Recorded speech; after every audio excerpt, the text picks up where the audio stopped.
Hey, what's up, y'all? So today we're going to talk about a little bit of a sore subject in the random quickness garage. So about a year ago, I found this 1989 Ford Probe GT on Craigslist, and I went to check it out, and it seemed like it was in pretty good shape, other than just having sat for a long time. So I ended up buying it for $2,000. It's a one-owner car. The owner had passed away, so I was buying it from his son. It only had 92,000 miles on it, and it had spent its whole life in the garage. So I thought it was a pretty good buy, even though it wasn't running after sitting for 14 years. So picked it up, brought it home, got to work on it. So did engine and transmission mounts, new tires, new fuel system, including the tank, the pump, the filter, new lines, new injectors. Went through the whole brake system, did the master cylinder, new lines, pads, rotors, and then did the belts, including the timing belt. Originally, the previous owner had thought the reason it wouldn't start was that the timing belt had broken, but it hadn't. It just ended up being that the fuel pump that was in it didn't work anymore. Replaced random miscellaneous gaskets. Went through the suspension as well, replaced bushings, replaced end links, put new struts in it. Gave the car a full tune-up. Went through the ignition system, so plugs, wires, cap, rotor, distributor, all that. All new fluids in the car, so it ended up turning out pretty well. Had a little bit of vibration, as you saw there, and that ended up just being the worn out suspension bits that had been replaced.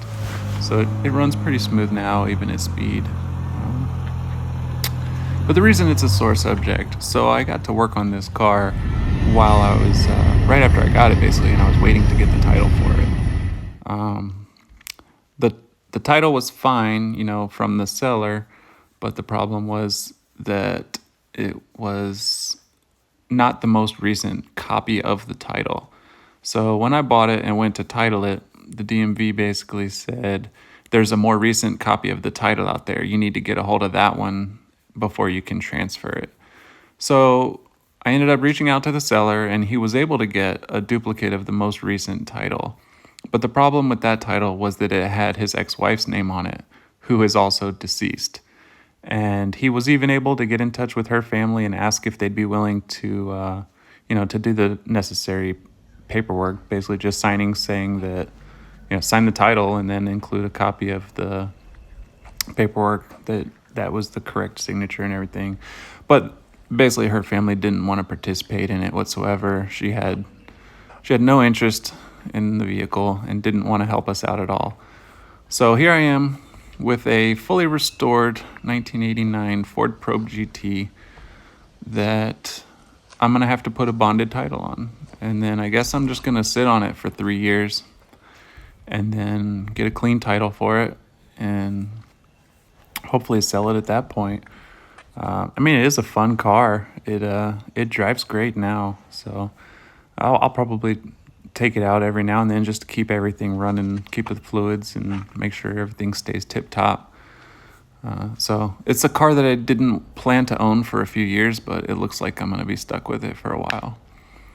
And this also has something to do with the fact that I was working on the garage project, trying to get a 4-post parking lift in there, is because if I'm going to sit on this car for a few years, I just need a place to put it that I can still have room to work on other stuff.